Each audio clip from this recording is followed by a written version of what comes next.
Baik teman-teman, bahasan kali ini kenapa baut bisa patah ya. Jadi sering kita jumpai pada saat kita melakukan preventive maintenance ataupun prediktif atau pekerjaan breakdown.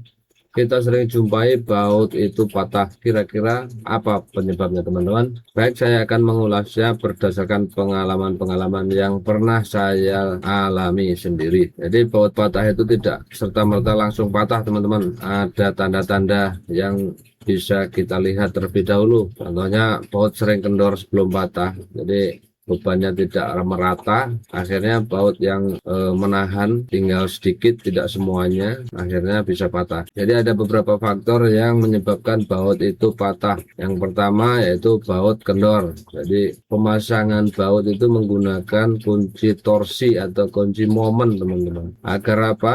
Agar kekencangan baut itu sama rata, semuanya sama. Kalau kita menggunakan feeling itu tidak bisa sama rata. Ada yang kenceng banget, ada yang kurang kenceng. Nah, nanti yang kurang kenceng ini lama-lama kena getaran maka akan kendor sendiri. Nah, sehingga yang kendor ini akan rawan patah biasanya. Sering saya alami baut sebelum patah itu memang kendor dulu. Terus berikutnya baut yang kita ngencenginnya terlalu kenceng. Jadi ada batasan tingkat kekencangan baut.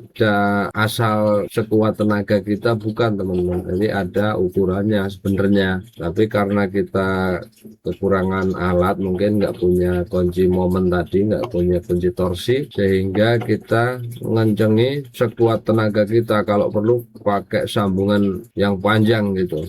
Padahal itu sebenarnya merusak baut itu teman-teman. Jadi ulir yang kita kencengin over terlalu kenceng itu akan melar teman-teman. Sehingga kalau titik melarnya itu sudah habis, maka terkena getaran atau lama-lama bisa patah.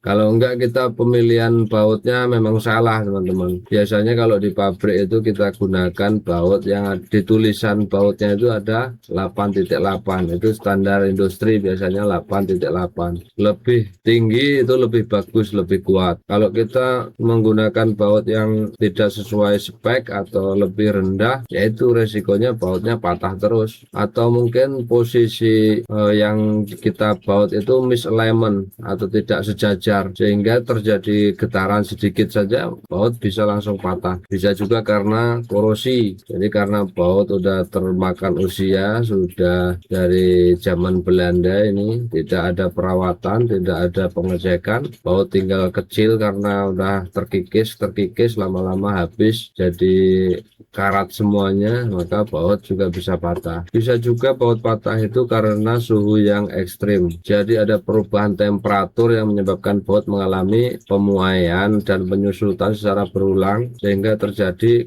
kelelahan materialnya. Jadi bautnya memuai, menyusut terus menerus, yaitu materialnya akan lelah, lama-lama ya patah dengan sendirinya. Jadi itu teman-teman beberapa penyebab baut itu bisa patah. Walaupun bahannya dari besi, dari steel, dari baja, baut tetap bisa patah kalau hal-hal yang sudah saya sampaikan tadi tidak diperhatikan. Maka dari itu teman-teman harus memperhatikan pada saat pemasangan baut itu harus sesuai dengan aturan-aturan yang ada. Mungkin itu saja teman-teman, semoga bermanfaat untuk teman-teman semuanya. Sekian, wassalamualaikum warahmatullahi wabarakatuh. Sampai jumpa di video selanjutnya. Terima kasih.